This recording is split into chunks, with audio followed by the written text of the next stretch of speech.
Ito na guys, paliwanag ko lang muli itong papel de hapon. Kasi, or Japanese paper. Kasi, na-realize ko na baka kasi wala kayong mabilhan mismo sa lugar nyo. Kasi dito nga sa lugar namin, isang tindahan ang nagtitinda. So, siguro pwede kayong gumamit ng crepe paper. Kasi yung mga crepe paper ngayon, nakikita ko manipis na lang. Hindi katulad dati, makakapal ang crepe paper. Kaya pwede nyo sigurong itry yung gamitan pa rin ng tela, i-bend, baka pwede naman. Or, pwede nyo gawin yung gusto nyong palamuti. Yung alam nyong gawing bulaklak. Or i-upgrade nyo. Or i-level up nyo yung gawa ko. Kung gusto nyo na medyo mas maganda pang palamuti. Nasa sa inyo guys. Choose nyo yun. Basta, ang mahalaga, meron kayong body ng lantern. Katawan ng lantern. Kasi hindi ko na-try yung crepe paper guys. Ito ang nakasanayan ko, yung Japanese paper.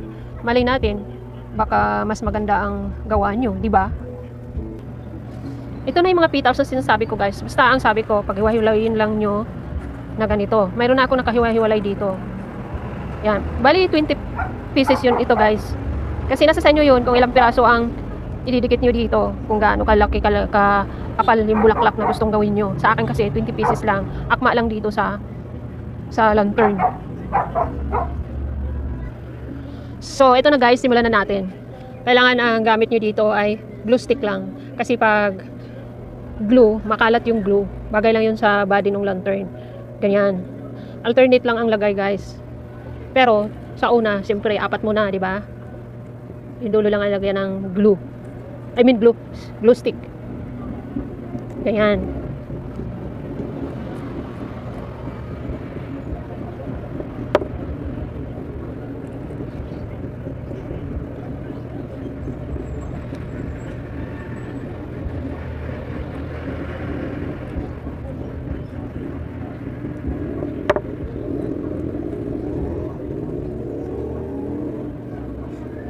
Ganyan. Tapos sa in between, ka na naman maglagay in between.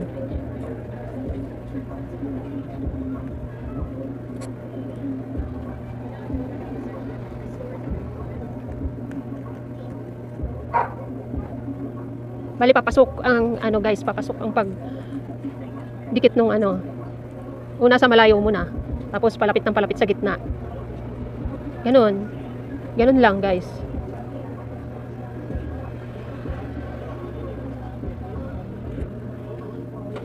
Basta kailangan, mga idol, bilang pa rin yung yung petals. Kasi, pangit naman kung hindi pare-pareho ang dami. E paano yun? Hindi pare-pareho yung laki yung bulaklak nyo. Arrange na lang ng konti.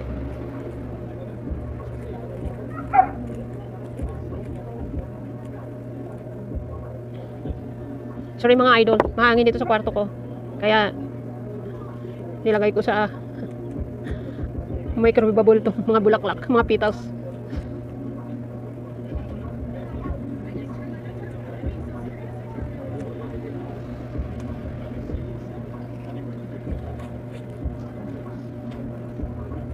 Oh.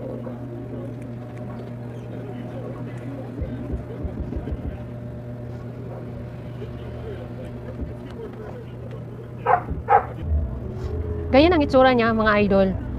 Pero since empty naman yung gitna niya, may lalagay pa tayo dyan para gumanda talaga siya. So ngayon guys, gagawa na naman tayo ng dahon. So since dahon nga, di syempre green na Japanese paper. At ito katulad nung paggawa ng bulaklak, mayroon din akong sukatan na karton para madali lang. At katulad ng dati guys, susukat pa rin, ganon. Para hindi na mahirapan, isang gupitan lang. At syempre may nakahanda na akong tupi dito para medyo mabilis. Gugupitin ko na lang ng diretso.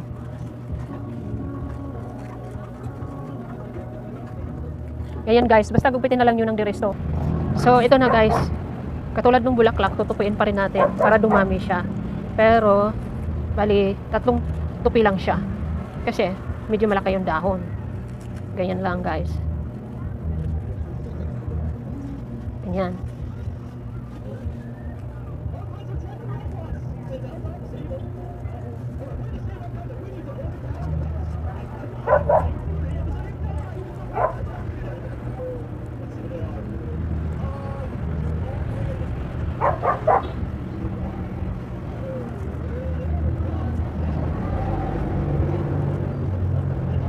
Bali, 6 na dahon to guys. anim na dahon siya. Tapos tulad ng ng bulaklak, iipitin pa rin natin ng panyo, pero hindi lahat to. Balita to lang. Ganyan guys, pakita ko sa inyo ulit para maalala nyo, joke lang. Hindi, pareho lang ng proseso ng bulaklak. Ganyan. Basta kasama nyo hawakan yung Japanese paper sa loob. Tapos pag mahaba kasi sundan na lang ng kamay. Yan. Oh. Medyo hindi maganda, pero maganda pa rin ang kalabasan yan.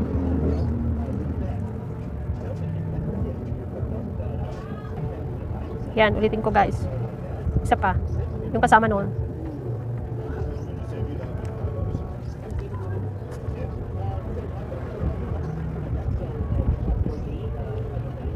Yan, tapos na. Yan guys. Bali, 4 na dahon ang ilagay dito sa bulaklak. Ganito. Dito ang lagay ng sa ibabaw naman ng glue stick.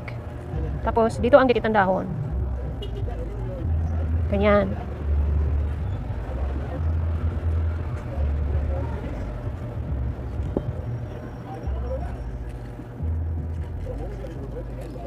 Magkatapat muna.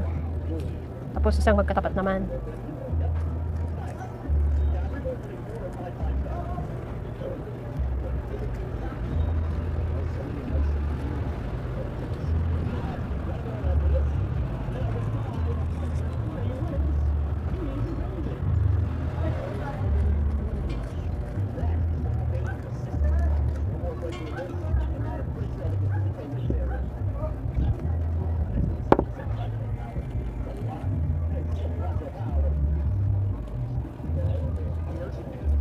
Basta, dahan-dahan lang guys, baka kasi ma-deform yung bulaklak.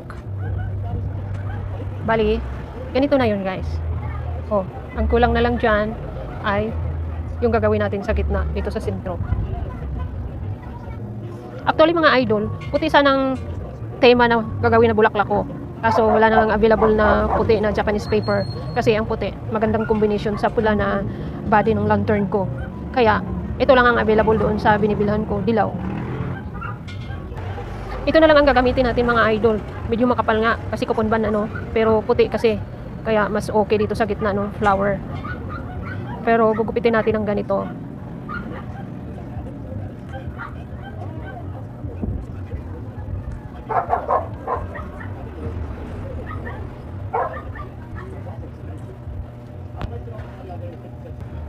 Tapos ikulot lang natin ng ganito guys, medyo mahirap siyang ikulot kasi matigas dahil kupunban, di katulad ng Japanese paper. Basta guys, para-paraan lang yan. Kung madiskarte kayo, magagawan din yun ng paraan. Sa sarili din yung paraan. Assuming talaga nagagawa kayo guys.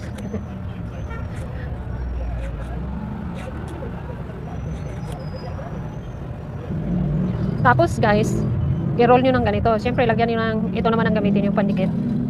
Yung glue na naman. Tapos i-roll nyo ng ganito. Siyempre, baliktarin nyo. Yung curl niya nakaganon. Para pag i-roll na nyo, ganyan na maging itsura.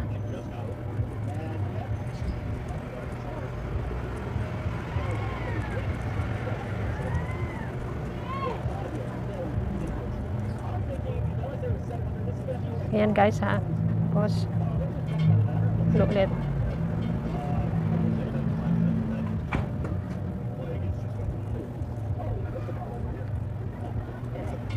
Tapos wala naman tayong madikitan, so tupiin natin ng konti para mamaya pag idikit na, dito tayo maglagay ng glue dito.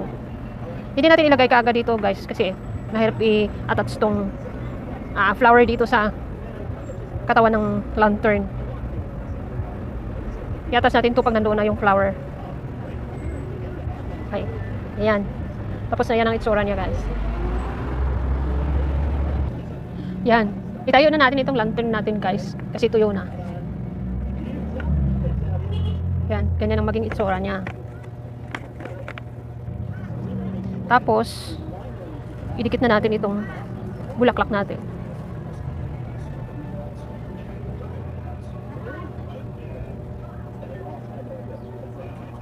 Yan, lagyan lang ng glue dito.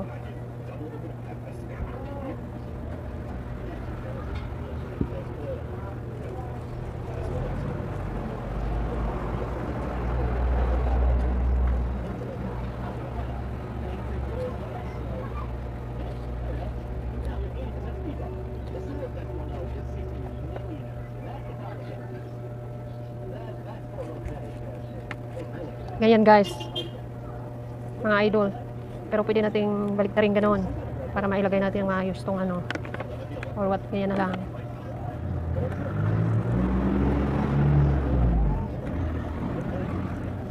Lagyan ng glue ito.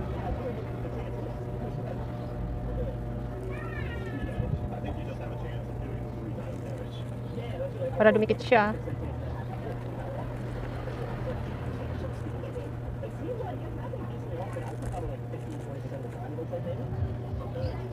Ayan. Ganyan guys. Or itayo natin. No, hindi nyo makita. Ganyan na lang. Bali mga idol, 4 na bulaklak ang gagawin dyan kasi 4 na side ang lalagyan natin. Yan ang mga idol na tapos na. Bali, ganyan ang itsura ng pagkakalagay ng mga bulaklak sa bawat side. Yan, ganyan. Pero, mayroon pa tayong karagdagang mga dekorasyon dyan. Bali, yung palara na binibili ko. Bali, hanggang dito lang muna sa session na sana'y nasundan at napanood nyo ako. Salamat sa panonood and see you in my next video, mga idol, mga Kawiros.